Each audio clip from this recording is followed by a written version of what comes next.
만나는 여자마다 똑같은 이유로 나를 떠난다?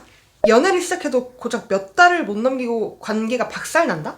아니면 여자 앞에서만 서면 얼어붙어서 시작조차 못하거나 이제는 연애고 뭐고 다 귀찮아서 무기력하게 누워만 계십니까? 겉보기엔 다 다른 문제 같겠지만 사실 아닙니다. 심리학적으로 들여다보면요, 이 네 사람은 정확히 같은 병을 앓고 있는 겁니다. 100년 전 정신분석학자 칼 융은 이런 사람들에게 아주 서늘한 한마디를 남겼죠. 무의식을 의식화하지 않으면 무의식이 우리 삶의 방향을 결정하게 된다.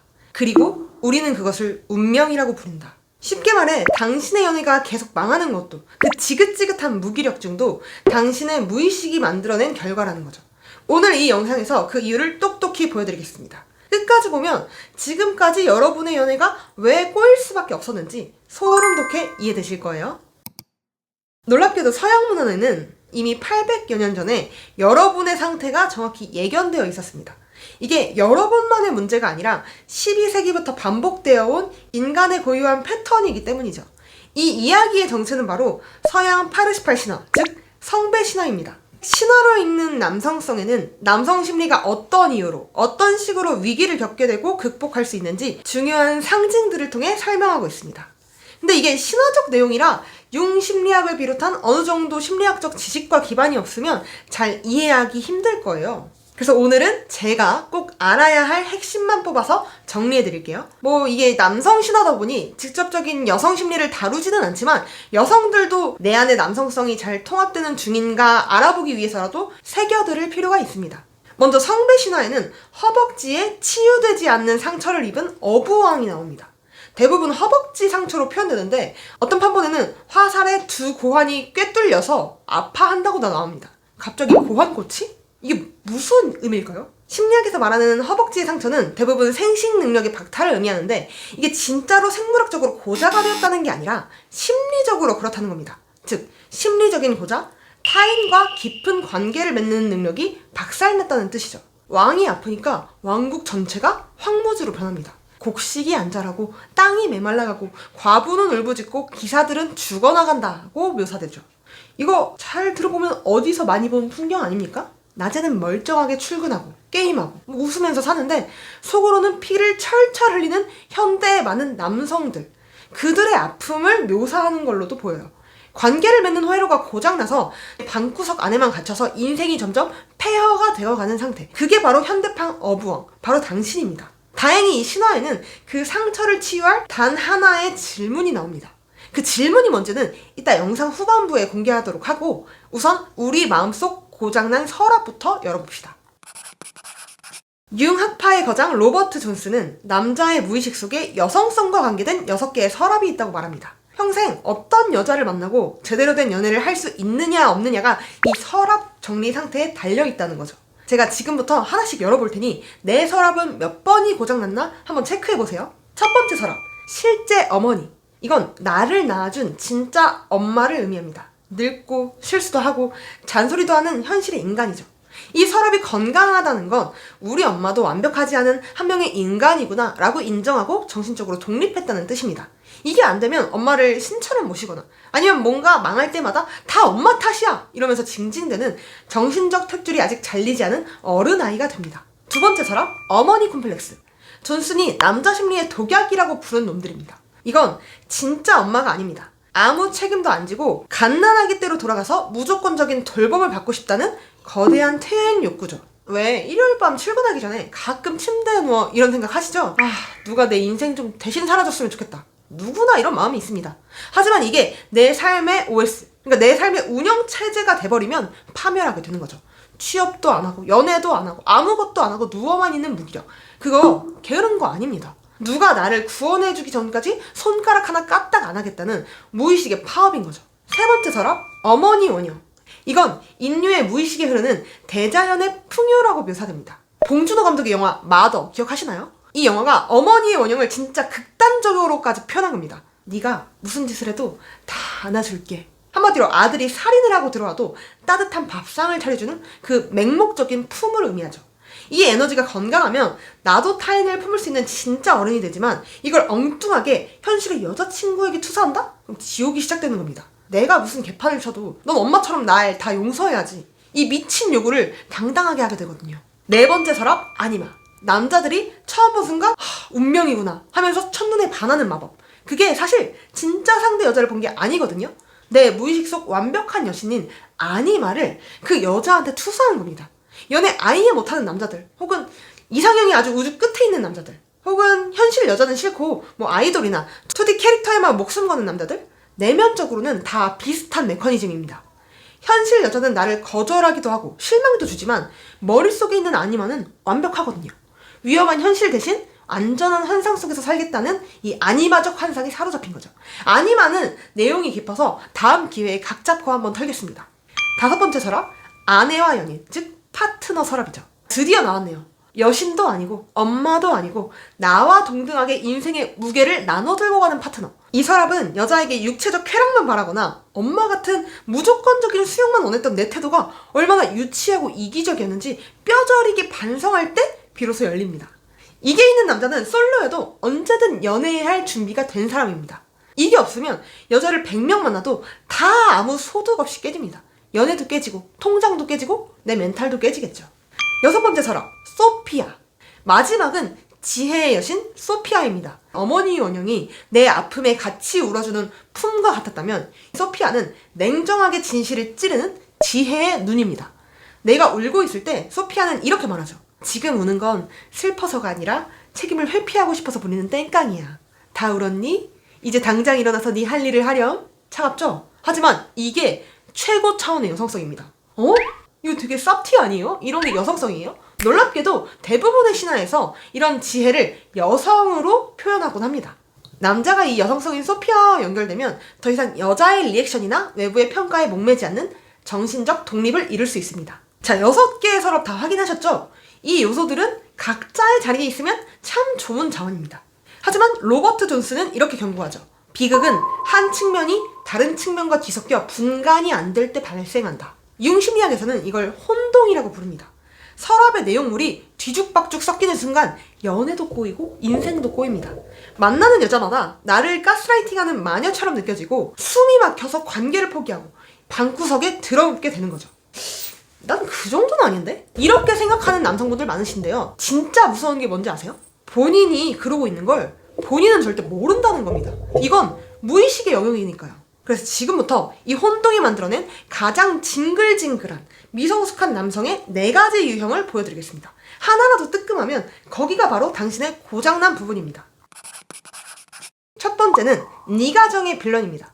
이 유형은 어머니 콤플렉스를 여자친구한테 투사한 케이스입니다. 데이트할 때 이런 분들 많죠?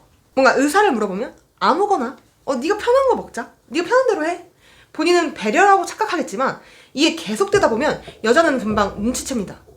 이 인간은 지금 배려를 하는 게 아니라 결정이라는 책임을 안 지려는 거구나.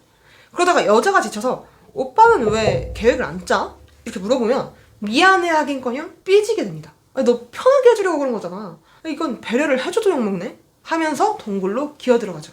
이 심리의 본질은 의존하는 나한테 책임 부여하지 말고 그냥 엄마처럼 네가 알아서 케어해달라는 겁니다. 그러니까 엄마가 차려준 밥상에 숟가락만 얹으려는 이 5살짜리 같은 무의식이 20살, 30살이 넘은 몸뚱이를 입고 연애를 하니까 이런 비극이 펼쳐지게 되는 거죠. 그렇게 되면 옆에 있는 여자들은 이런 생각을 하면서 떠나게 됩니다.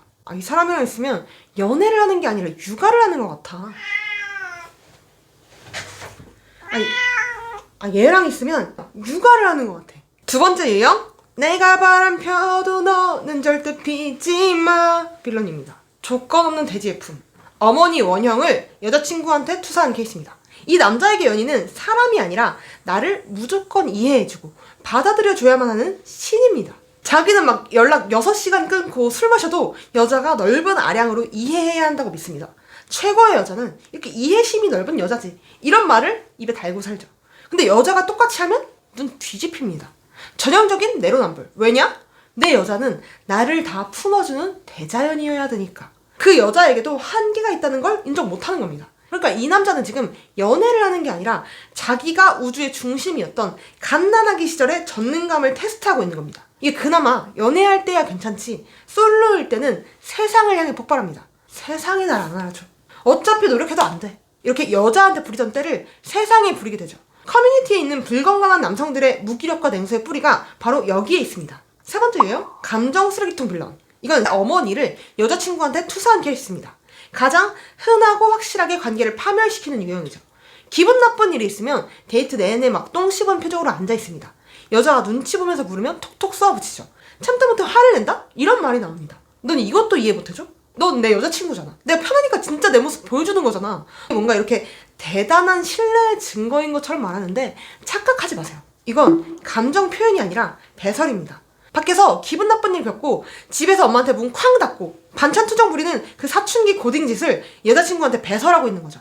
연인을 감정 쓰레기통으로 쓰고 있는 겁니다. 정확한 진실을 말해드릴까요? 그 어떤 여자라도 이런 남자들의 엄마 노릇을 하다가 지쳐서 결국은 다 도망치게 될 겁니다. 네 번째 유형, 마마보이. 앞의 유형들이 여친을 다른 여성성, 엄마나 다른 걸로 착각했던 거라면 이건 진짜 엄마를 내면의 최고지에 소피아로 착각한 비극입니다. 그래서 마마보이가 되어버리죠. 자신이 스스로 책임지고 개발해야 할 내면의 지혜와 경험을 다 어머니한테 맡긴 탓에 성장을 못하는 겁니다. 이런 사례는 보통 결혼 준비할 때 본색이 나옵니다. 예를 들어 여자가 직장, 거리, 예산 등 다 고려해서 합리적인 신혼집안을 내놓았다고 칩시다. 그럼 이렇게 말합니다. 야, 우리 엄마가 신혼집은 무조건 이 동네로 하래. 엄마가 부동산은 제일 잘하셔. 여자가 반박하면 오히려 이상한 사람 취급하죠. 아니, 어른이 인생 선배로서 하는 말인데 왜 그렇게 말해? 이런 남자들은 정신적 탯줄을 단 한 번도 잘라본 적 없는 상태입니다. 스스로 가치관을 정립하려는 그 고통을 피하고 인생의 지혜와 결정을 통째로 실제 엄마한테 외주준 거죠. 여자 입장에선 나와 인생을 같이 하는 동반자가 아니라 이건 시어머니라는 절대신을 모시는 사이비 신도와 연애하는 기분이 드니까 피폐해져서 떠날 수밖에요. 자, 아직까지도 나 저 정도까지는 아닌데? 하시는 분들 다시 말씀드리지만 이 혼동은 무의식이라서 본인은 절대 모릅니다. 이 유형이 아니더라도 여러 번 안 해도 각자 서랍 속 내용물을 혼동해서 나타나는 패턴들이 있어요. 증거는 여러분의 연애의 역사에 있겠죠. 만나는 여자는 바뀌는데 매번 똑같은 이유로 차였거나 매번 여자가 지쳐서 떠나는데 난 여자 복이 없나 보다 이러면서 정신승리해왔다면 그건 운이 나쁜 게 아니라 당신의 무의식이 저지른 일이 맞습니다. 몸만 성인이 된 남자들은 어쩌다 운 좋아서 결혼을 성공해도 왜 우리 엄마처럼 나 안 챙겨줘? 라며 징징대기 일쑤거든요. 법적으로는 부부인데 심리적으로는 완전히 엄마와 떼쟁이 아들의 관계죠. 반대로 내면의 이 파트너 서랍이 단단하게 형성된 남자는 솔로여도 이미 어른의 연애를 할 치트키를 진 셈입니다. 자, 그럼 이제 핵심으로 가야죠. 이걸 대체 어떻게 고칠 수 있을까요? 고치는 법을 알기 전에 지금 무기력하고 우울함을 겪고 있는 분들이 반드시 알아야 할 개념이 있습니다. 로버트 존스는 남자가 우울해지는 이유가 감정과 무드를 구분하지 못하기 때문이라고 언급하죠. 쉽게 설명하면 감정은 사물과 삶에 가치를 부여하는 숭고한 능력이고 무드는 우리가 흔히 말하는 기분, 멜랑콜리, 우울, 정조에 납치된 상태입니다. 즉, 내면의 미성숙한 여성성에 붙잡힌 거죠. 와닿게 설명해 드릴게요. 일이 안 풀린 날 뭔가 온몸이 가라앉으면서 됐어. 어차피 난 해도 안 돼. 이런 목소리가 머릿속을 점령하죠? 그때 게임을 켜거나 유튜브 쇼츠를 무한 스크롤 하거나 막 술만 진탕 마시는 상태. 이게 감정적인 게 아니라 무드에 납치당한 상태입니다. 애니어그램에서 4번 유형이 참 나의 감정과 단절된 채 방황하는 이유가 바로 이 무드의 감옥에 갇히기 때문이라고 설명할 수 있죠. 남자가 무드에 지배당하면 내 내면의 주인이 못 되니까 끊임없이 외부에서 위로를 구걸합니다. 술을 찾고 나를 무조건 우쭈쭈 해줄 여자를 찾아 헤매고 없으면 방구석에서 세상을 원망하게 되죠. 정작 싸워야 할 대상은 자기 자신의 찌질함인데 엉뚱한 허공에 대고 섀도우 복싱을 하는 겁니다. 그래서 이 비참한 상태를 기계 맥히게 묘사한 게 바로 아까 말한 성배 신화입니다. 이 성배 신화에는 주인공 파르시팔이 나오는데요. 기사 파르시팔은 온갖 고생 끝에 기적의 성, 모든 소원을 이뤄준다는 성배의 성에 도착합니다.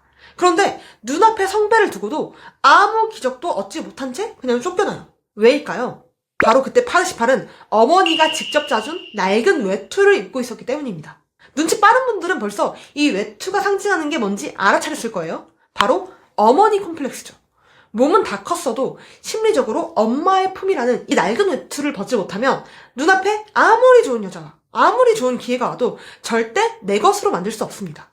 결핍을 채우겠다고 여자를 바꾸고 목표를 쫓아 성공하고 쾌락을 쫓아봤자 아무 소용없다는 말이죠. 신화는 이렇게 말합니다.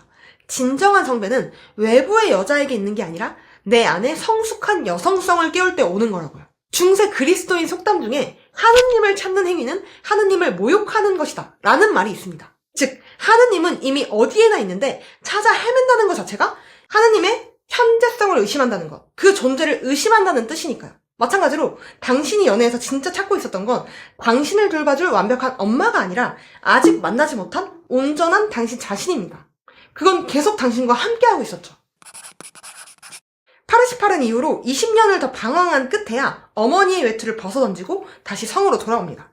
그리고 피 흘리는 어부왕 앞에서 성배를 향해 인류 역사상 가장 심오한 질문을 던지죠. 여기가 어부왕을 치유하고 그토록 찾아 헤매던 성배를 손에 넣는 아주 중요한 대목입니다. 이 성배는 누구를 위해 존재하는가? 그러자 아주 놀라운 일이 일어납니다. 평생 낫지 않던 어부왕의 상처가 순식간에 치유되고 기적이 일어나 모든 사람들이 풍요로움에 기뻐 춤추게 되죠. 근데 이게 무슨 말인지 아시겠어요? 성배는 누구를 위해 존재하는가?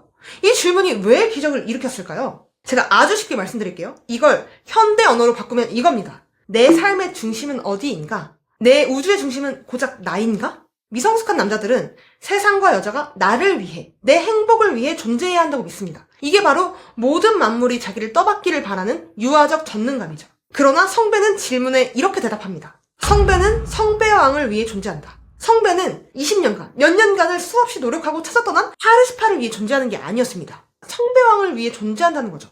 그럼 여기서 말하는 성배왕은 뭘까요? 성배왕이 의미하는 것은 융이 말한 참나, 즉 우리 정신의 진짜 중심입니다. 남자가 자기 중심적인 이기심, 에고를 내려놓고 나보다 더 큰 가치와 책임, 셀프를 위해 헌신하기로 결단할 때 비로소 그 상처가 낫는다는 뜻이죠. 융은 이렇게 말했습니다. 일생이란 자아에서 참나로 심리의 구심점을 옮겨가는 과정이다. 성배에게 대놓고 나한테 행복을 줘! 라고 뗐으면 행복은 달아납니다. 반대로 이기심을 버리고 책임을, 나보다 더 큰 사명을 삼기면 행복은 저절로 따라오는 거죠. 무기력한 당신에게 이 신화는 이렇게 직격탄을 날리는 겁니다. 기분이 좋아지면 움직여야지가 아니라 나보다 더 큰 가치를 위해 내가 먼저 움직여야 기분이 좋아지는 거라고. 그렇다면 구체적으로 뭘 해야 할까요? 신화 속 파르시팔을 다시 성배로 이끈 행동 3가지를 알려드리겠습니다. 첫 번째, 지옥의 불길을 피하지 마세요. 남자가 진짜 어른이 되려면 자기가 한 선택의 대가와 현실의 매운맛을 온몸으로 받아내야 합니다. 그동안 결정을 미루고 책임을 미루며 준비되면 할 거야 라고 말하면서 숨으셨죠. 이제 반대로 하세요. 뭐라도 내가 먼저 제안해보고 망하면 내가 먼저 사과하세요. 그 작은 책임을 지는 반복이 여러분의 내면의 여성성 중 파트너 서랍의 내용을 만드는 유일한 재료입니다. 두 번째, 내 안의 소피아에게 질문하세요.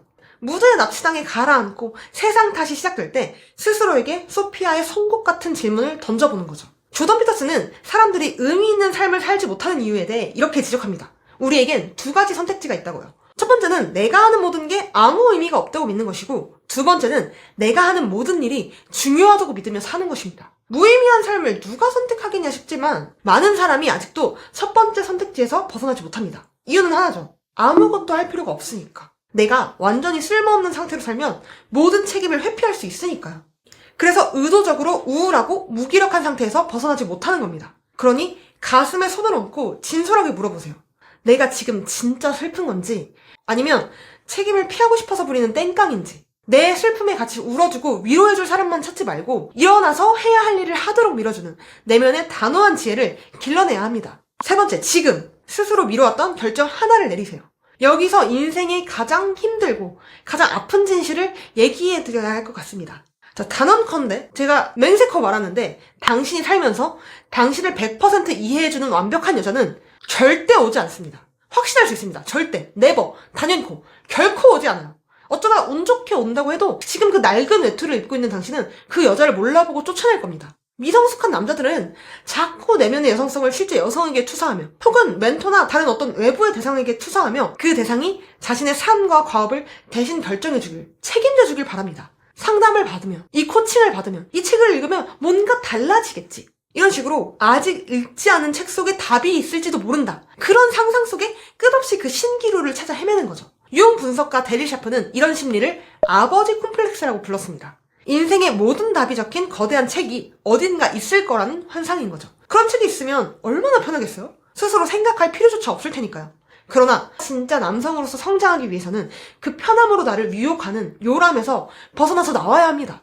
그러니까 오늘 당장 아주 작은 것 하나만 스스로 결정해보세요. 이번 주말 약속, 미뤄왔던 전화 한 통, 그 누구의 허락도 그 누구의 정답도 구하지 말고요. 그 결정에 대한 책임을 스스로 지는 연습, 그게 바로 어머니의 외투를 찢는 첫 번째 행동입니다. 융은 또 이런 말을 했습니다. 신경증적 고통은 무의식이 저지르는 사기다. 결국 신경증이란 의미를 찾지 못한 영혼의 고통이며 성배를 찾지 못해 생기는 병입니다. 우리 모두 내면은 아직 치유되지 못한 어부왕이 살고 있잖아요. 저는 여러분이 오늘 영상에서 이거 하나만큼은 꼭 기억하셨으면 좋겠습니다. 스스로를 책임지는 일은 개성화로 가는 여정에서 가장 큰 두려움이지만 역설적으로 그게 우리가 타인에게 줄 수 있는 가장 큰 선물이기도 하다는 걸요. 정리하겠습니다. 여러분의 연애가 무너진 것도, 연애를 아직까지 한 번도 시작하지도 못한 것도, 그 지긋지긋한 무기력도 여러분이 타고났기 때문에, 이렇게 태어났기 때문에, 여러분의 운명이기 때문이 아니었습니다. 정확히 말하자면 그건 마음속의 서랍이 뒤죽박죽 섞여버린 무의식의 혼동이었습니다. 그리고 가장 중요한 사실은 무의식은 내가 알아차리고 의식화하는 순간부터 풀리기 시작한다는 거예요. 진지하게 변화하고 싶다는 마음으로 오늘 이 영상을 끝까지 본 것 자체가 이미 치유의 첫걸음입니다. 이미 여기까지 남아있는 분들이라면 굉장히 자신을 찾고 싶다는 갈망, 그 자질이 상위 10%에 달한다고 생각해요. 그렇다면 여러분에게 마지막 질문이 남습니다. 대체 왜 어떤 남자는 무기력하게 방구석에 누워버리는 식물인간처럼 되고, 어떤 남자는 세상이 자기를 떠받쳐야 한다면서 냉소적인 불평꾼이 되고, 또 어떤 남자는 애인에게 분노를 배설하는 괴물이 되며, 또 어떤 남자는 결정을 통째로 엄마에게 외주준 마마보이가 되었을까요? 왜 똑같은 혼동을 겪으면서도 사람마다 다 다르게 일그러진 가면을 쓰게 된 걸까요? 이제 우리는 그 뒤틀린 가면의 진짜 뿌리, 당신의 어린 시절과 애니어그램 속 숨겨진 격정의 세계로 깊숙이 들어갑니다. 오늘 1편이 내가 지금 무슨 짓을 저지르고 있는가에 대한 매운맛 진단이었다면, 다음 2편은 나는 대체 왜 이런 인간이 될 수밖에 없었는가에 대한 눈물겨운 추적이 될 겁니다. 원인을 알아야 진짜 치유가 시작되니까요. 구독 누르고 내면의 성배를 깨울 준비를 하시길 바랍니다. 다음 2편에서 제대로 추적해드리겠습니다. 지금까지 애니어시온이었습니다. 감사합니다.